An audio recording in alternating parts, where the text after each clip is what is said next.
Hey everyone, welcome back to the channel.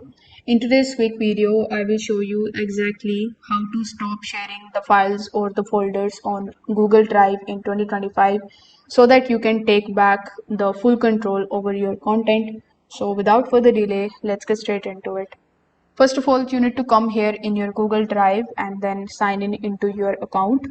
Now, in your My Drive, you will find all of the files and the folders that you have.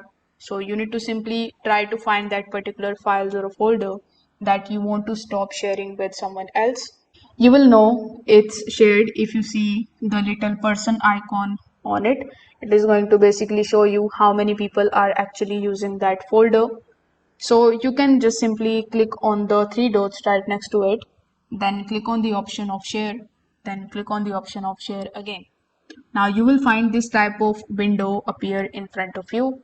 Now here you will see the list of all of the people who have access to this particular folder or the file.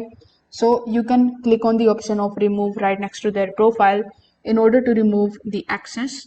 Also, in the general access, you can click on this drop down menu, and if it is selected to anyone with the link, you can select it to restricted again and then click on the option of done.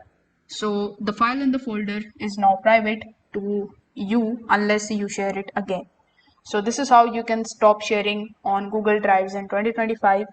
If this video helped you out, make sure that you like this video, subscribe to the channel, also hit that notification bell so that you never miss any of our future tutorials.